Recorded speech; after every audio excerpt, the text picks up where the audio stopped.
আজিও যে তুমি কি কাম কৰা বা আপুনি কি কাম কৰে এই বুলি যেতিয়া প্ৰশ্নটো সোধা হয় সেই প্ৰশ্নটোৰ উত্তৰত যদি আপোনাৰ সন্মুখত থকা ব্যক্তিগৰাকীয়ে উত্তৰ দিয়ে যে মই গাড়ী চলাওঁ চালক লগে লগে সিমূৰৰ পৰা যদি উত্তৰটো থাকে সন্মুখত থকা ব্যক্তিজনে যদি কয় ই ড্ৰাইভাৰহে নেকি গাড়ী চলোৱা পইচা পাতি ঠিকে পোৱা নাই কোনোবা দিনা আমি বাৰু কৈ পাইছোনে চালকগৰাকীক ধন্যবাদ গোটেই লিখাটো আপোনাৰ বিশ্বাসত আহিব আপোনাক ধন্যবাদ এতিয়াও বহুত হাত থৈ হ'বলৈ এই কথাটো ক'ব নোৱাৰে যে হয় আজি আন এগৰাকী ব্যক্তিক আন এটা পেছাত দিয়া ব্যক্তি এগৰাকীক আন এটা পেছাৰ সৈতে জড়িত থকা ব্যক্তি এগৰাকীক আপুনি যেনেকৈ সন্মান দিছে চালকগৰাকীক আপুনি সেই ধৰণে সন্মান দিছে নে নাই দিয়া আপুনি কিয় পাচলি বিক্ৰী কৰা ল'ৰাজনক কয় যে ই পাচলি বেপাৰীহে হ'ল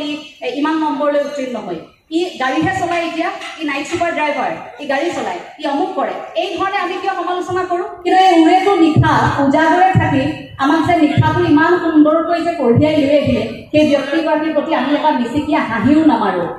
এগৰাকী চালক আৰু এগৰাকী বিশেষ ব্যক্তিগৰাকী কোন মই অকণমান পাছত ক'ম দুয়োগৰাকী গৈ আছে এখন বিশেষ বিশ্ববিদ্যালয়ৰ এটা অনুষ্ঠানৰ বাবে চালকগৰাকী তেতিয়া গাড়ীখনৰ পাছফালে বহি থকা সেই বিশেষ ব্যক্তিগৰাকীক উদ্দেশ্যি কৈছে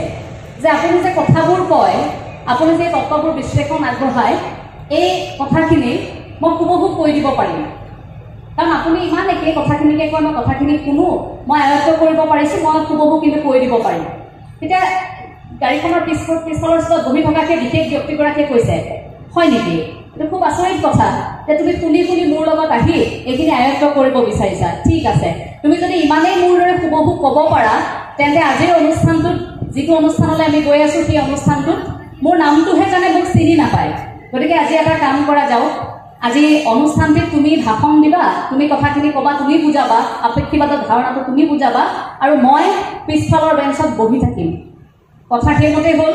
কি কৰিলে চালকগৰাকীয়ে আৰম্ভ কৰিলে ভাষণ তেওঁ কথা ক'বলৈ আৰম্ভ কৰিলে সুন্দৰকৈ সেই তত্ত্বটো বুজাই আছে আৰু পাছফালৰ শাৰীত এগৰাকী ছাত্ৰৰ দৰে সেই বিশেষ ব্যক্তিগৰাকী বহি আছে আৰু কিছু মুহূৰ্তৰ পাছত সুন্দৰকৈ সকলোবোৰ শেষ হ'ল অকণমানো সন্মুখত বহি থকা ছাত্ৰ ছাত্ৰীসকল হওক অন্যান্য লোকসকল কোনেও গম পোৱা নাই যে সেইগৰাকী সেই বিশেষ ব্যক্তিগৰাকী নহয় যে চালকগৰাকীহে তাৰ পাছত হঠাৎ এগৰাকী মাজত বহি থকা ব্যক্তিয়ে এটা প্ৰশ্ন সুধিলে প্ৰশ্ন সোধাৰ লগে লগে তৎকালীনভাৱে তেওঁ উত্তৰটো দিব পৰা নাই উত্তৰটো দিব নোৱাৰি সেইখিনি মুহূৰ্তত এটা উপস্থিত বুদ্ধিৰে চালকগৰাকীয়ে উত্তৰটো দিছে উত্তৰটো কি বুলি কৈছে জানেনে আপুনি ইমান সহজ প্ৰশ্ন মোক সুধিছে এই প্ৰশ্নটোৰ উত্তৰ মই নহয় মোৰ চালকগৰাকী পিছফালে বহি আছে মই নহয় মোৰ ড্ৰাইভাৰজনে এইটো উত্তৰ দিব পাৰিব উঠাই দিলে লগে লগে আৰু লগে লগে ব্যক্তিগৰাকী থিয় হৈ উত্তৰ দিলে সেই ব্যক্তিগৰাকী কোন আছিল জানেনে আইনষ্টাইনৰ সেইগৰাকী আছিল চালক অৰ্থাৎ তেওঁৰ সৈতে থাকি আইনষ্টাইনৰ সৈতে থাকি তেখেতৰ সৈতে গাড়ী চলাই তেখেতৰ লগত থাকি সেই যে জ্ঞানবোৰ অৰ্জন কৰিলে কেৱল মাত্ৰ বিদ্যালয়ৰ চাৰিসীমাৰ ভিতৰত বা আনুষ্ঠানিক শিক্ষা যে আমি গ্ৰহণ কৰোঁ বিভিন্ন ধৰণৰ সময়ত আমি যে আনুষ্ঠানিক শিক্ষাবোৰ গ্ৰহণ কৰি থাকোঁ সেই চাৰিসীমাৰ ভিতৰতে নহয় জ্ঞান আমি ব্যক্তিৰ পৰা অৰ্জন কৰোঁ পৰিৱেশ পৰিস্থিতিৰ পৰা অৰ্জন কৰোঁ আমি কামৰ পৰা অৰ্জন কৰোঁ গাড়ীখন চলাই গৈ থকাৰ সময়তো আইনষ্টাইনৰ পৰা সেই জ্ঞান অৰ্জন কৰিছিল সেই চালকগৰাকীয়ে তাৰ পাছত যেতিয়া আইনষ্টাইনে থিয় হৈ কথাখিনি ক'লে যে এইগৰাকী আচলতে নহয় মই আইনষ্টাইন আৰু এইগৰাকী মোৰ চালক আছিল সকলো আচৰিত হৈ গৈছিল কিন্তু কোনেও ধৰিব পৰা নাছিল ভাবকচোন কেনে পৰিৱেশ কেনে এটা সম্পৰ্ক চালকগৰাকীৰ সৈতে আৰু এগৰাকী ব্যক্তি মই অকণমান আৰম্ভণিতে আৰু এটা উদাহৰণ দি ল'ব বিচাৰিছোঁ এগৰাকী বিশেষ চালকে কৈছিল যে মোৰ জীৱনৰ এই 4-5 বছৰ যে মই গাড়ী চলালোঁ যিগৰাকী ব্যক্তিৰ সৈতে মই গাড়ী চলালোঁ সপোন আৰু আকাংক্ষাৰ দৌৰত মই গাড়ী চলালোঁ আৰু সেই ব্যক্তিগৰাকীৰ সৈতে মই গাড়ী নচলোৱাহেঁতেন হয়তো মই মোক নিজক বিচাৰি নাপালোহেঁতেন সেই ব্যক্তিগৰাকী আছিল এপিজে আব্দুল কালামৰ গাড়ী চালক ডক্টৰ বিকি আৰু ডক্টৰ বিকি কেনেকৈ বিকিৰ নামৰ সন্মুখত ডক্টৰ বিকি হৈছিল জানেনে কাৰণ এপিজে আব্দুল কালামৰ ওচৰত তেওঁ যেতিয়া গাড়ী চলাবলৈ আহিছিল এটা সময়ত এনেকুৱা আছিল সেই চালকগৰাকীৰ আৰ্থিক অৱস্থা খুব বেয়া টনকিয়াল নহয় ঘৰখন চলাব নোৱাৰে ঘৰত সন্তানৰ সমস্যা পত্নীৰ সমস্যা ঘৰখন চলাব নোৱাৰি তেওঁ গাড়ী চালক হম বুলি সেই সংকল্প এটা লৈছিল মনত তাৰ পাছত এপিজে আব্দুল কালামে অনুভৱ কৰিলে যে ব্যক্তিগৰাকী সাধাৰণ এগৰাকী ব্যক্তি নহয় তেওঁৰ জ্ঞান আছে জ্ঞান অৰ্জন কৰিব বিচৰা তেওঁৰ সেই হেঁপাহটো আছে গতিকে সেই মুহূৰ্তত এপিজে আব্দুল কালামে বুজালে যে তুমি গাড়ী চলাই আছা মোৰ সৈতে চালক হৈ আছা কিন্তু তুমি আকৌ অধ্যয়ন কৰিব লাগিব তুমি শিক্ষা গ্ৰহণ কৰিব লাগিব আৰু এপিজে আব্দুল কালামৰ ডক্টৰ এপিজে আব্দুল কালামৰ সাহস পোৱাৰ পাছত সেই ব্যক্তিগৰাকীয়ে পৰৱৰ্তী মুহূৰ্তত গৱেষণা কৰিলে আৰু তাৰ পাছত তেওঁ PhD ডিগ্ৰী লাভ কৰিলে শেহতীয়াকৈ 2খন গ্ৰন্থ তেওঁ ৰচনা কৰিছিল গতিকে ডক্টৰ বিকি সেইবোৰ আমাৰ বাবে উদাহৰণ আজিও যে তুমি কি কাম কৰা বা আপুনি কি কাম কৰে এই বুলি যেতিয়া প্ৰশ্নটো সোধা হয় সেই প্ৰশ্নটোৰ উত্তৰত যদি আপোনাৰ সন্মুখত থকা ব্যক্তিগৰাকীয়ে উত্তৰ দিয়ে যে মই গাড়ী চলাওঁ চালক লগে লগে সিমূৰৰ পৰা যদি উত্তৰটো থাকে সন্মুখত থকা ব্যক্তিজনে যদি কয় ই ড্ৰাইভাৰহে নেকি গাড়ী চলোৱা পইচা পাতি ঠিকে পোৱা নাই এই কথাটো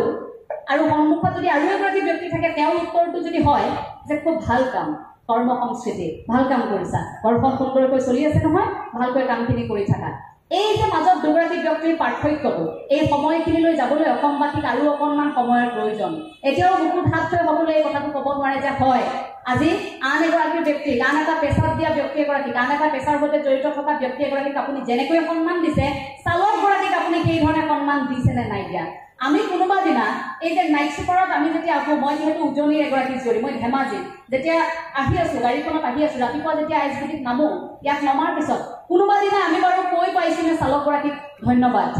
গোটেই লিখাটো আপোনাৰ বিশ্বাসত আহিলোঁ আপোনাক ধন্যবাদ আমি কেতিয়াবা কৈ পাইছোনে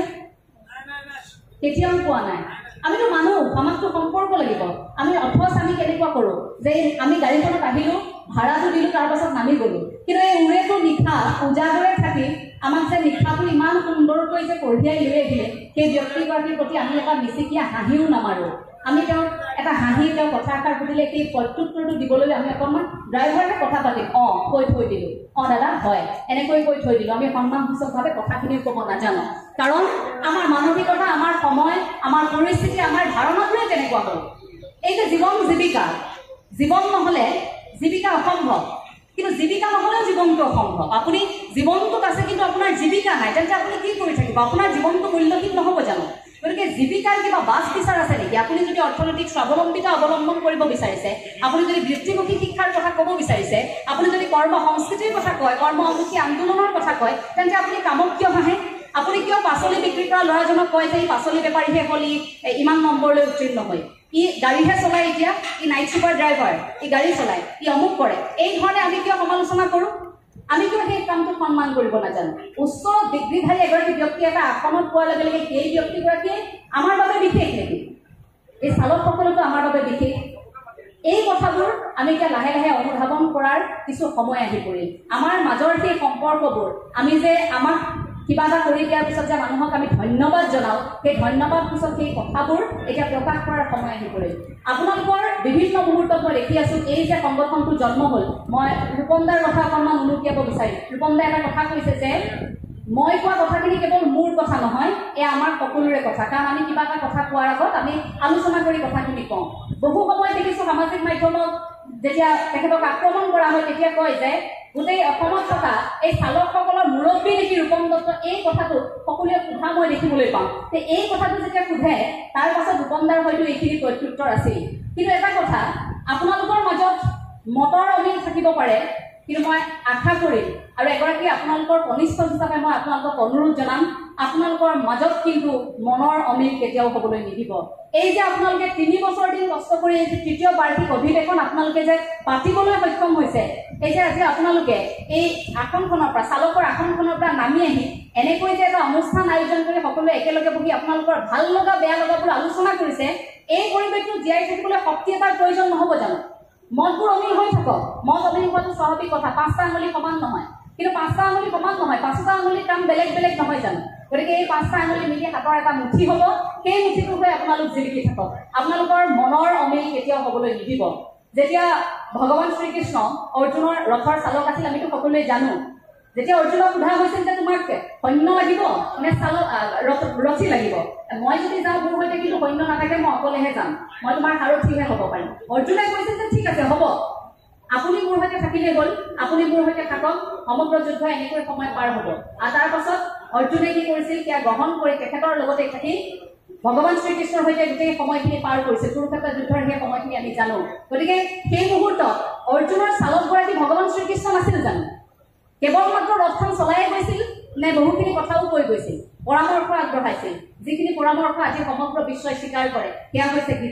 গীতাৰ মনোবিজ্ঞান আৰু গতিকে এই চালক শব্দটো আপুনি সহজে কৈ দিব পাৰে ড্ৰাইভাৰ চালক এই চালক শব্দটো কিছু লোকৰ বাবে হয়তো এটা সাধাৰণ শব্দ হ'ব পাৰে কিন্তু একাংশ লোকৰ বাবে জীৱন জীৱিকাৰ এখন যুঁজ এই গাড়ীখনত বহি আপোনালোকো বৰ শান্তিত নাথাকে কাৰণ আপোনালোকৰ পিছফালে এখন যুঁজ চলি থাকে যিখন যুঁজ আপোনালোকে কেতিয়াও দেখুৱাব নোৱাৰে আপোনালোকে কেতিয়াও দুৰ্ঘটনা সংঘটিত কৰোঁ বুলি নকৰে চালকে কেতিয়াও দুৰ্ঘটনা সংঘটিত কৰোঁ বুলি নকৰে কিন্তু বেয়া লাগে অসমৰ প্ৰেক্ষাপটত আমি যেতিয়াই চাওঁ মই যিহেতু বাতৰি পঢ়ি থাকোঁতে আমি দেখো যেতিয়াই দুৰ্ঘটনা সংঘটিত হয় কোনো ধৰণৰ বাছ বিচাৰ নোহোৱাকৈ এনেকুৱা এটা পৰিস্থিতিৰ সৃষ্টি হয় কথা নাই বতৰা নাই চিধাই গৈ ড্ৰাইভাৰজনক গাড়ীখনৰ পৰা উলিয়াই আনি দুটা ঘোচা মৰাৰ পাছতহে কথা কয় তেখেতে কি ক'ব বিচাৰিছে কথাষাৰ শুনিবলৈ নাথাকে তাৰ পূৰ্বে তেওঁ দুটা ঘোচা দিয়াৰ পিছতে কথাখিনি শুনে